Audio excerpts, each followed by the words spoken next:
Bien, on va concrétiser maintenant donc ce que je viens de vous expliquer tout à l'heure, c'est-à-dire que construire maintenant, je suis dans une pièce et je vais construire cette pièce.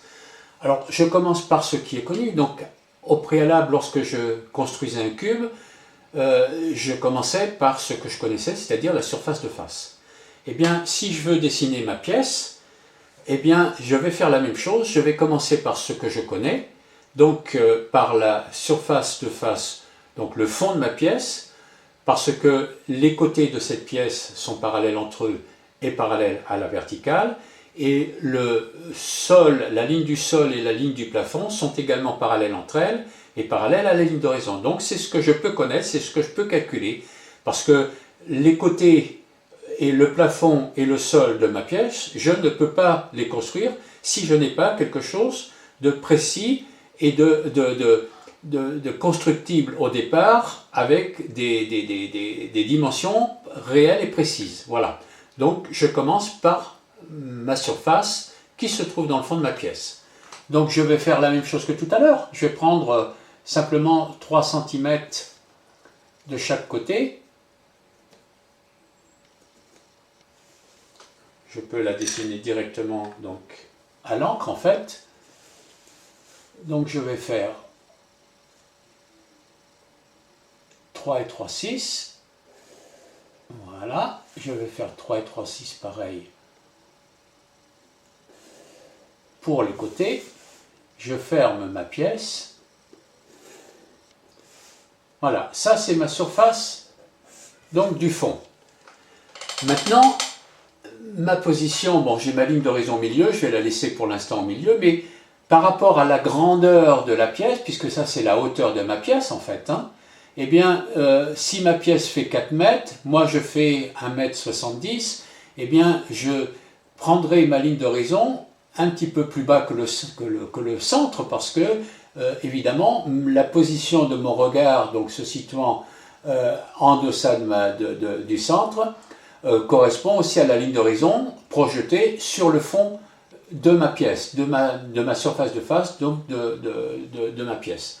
Donc je peux, si je suis encore plus petit, je vais mettre ma ligne d'horizon ici, donc j'aurai beaucoup plus de surface au-dessus de ma position personnelle. Voilà. Si je suis plus grand, ben, je me mettrai un petit peu plus haut. Voilà. Bon, pour l'instant, je la laisse au milieu, c'est simplement pour vous faire comprendre la construction. Voilà. Donc, à partir de là, je vais le faire au crayon. J'ai toujours mon point central haut. Étant donné que c'est une surface de face, eh bien, je vais faire la même chose. Je vais partir de mon point haut, donc à l'intersection de ma ligne d'horizon et de ma verticale, et je vais aller chercher mes angles extérieurs en haut et en bas pour déterminer à la fois le plafond, à la fois le sol et les côtés de ma pièce. Voilà.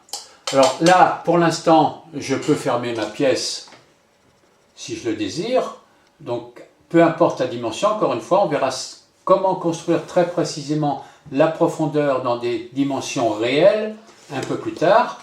Pour l'instant, je peux fermer ma pièce comme ça. Donc, évidemment, avec, si c'était parallèle, ça serait mieux, avec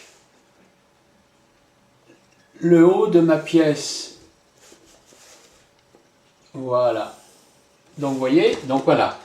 Donc, j'ai ma pièce, je vais la reprendre en rouge, de construite, en partant, donc, de ma surface de face, le fond de ma pièce, pour pouvoir la construire correctement. Voilà.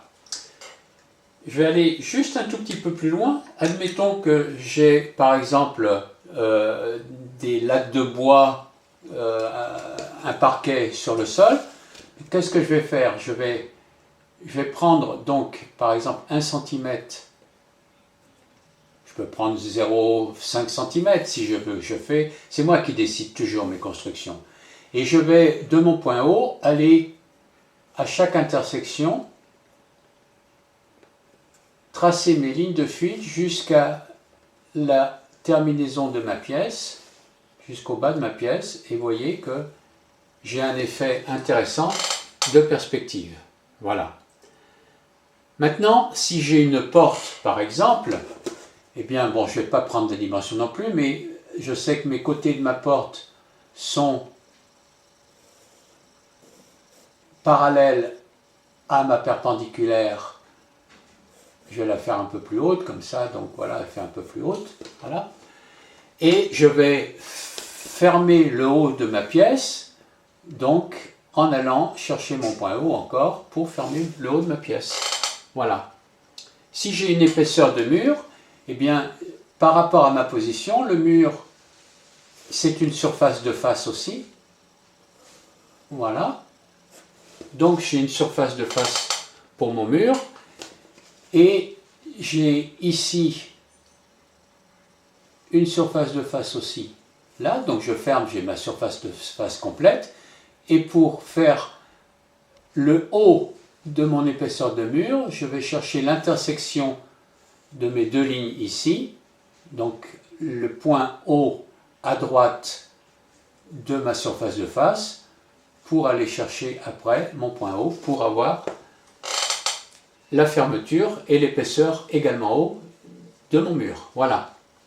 Donc vous voyez qu'on peut, à partir de simplement un point d'interaction au centre, construire beaucoup de choses. En fait, on peut, si j'ai un meuble, etc., eh bien, je construirai de la même façon. On verra ça un petit peu plus tard.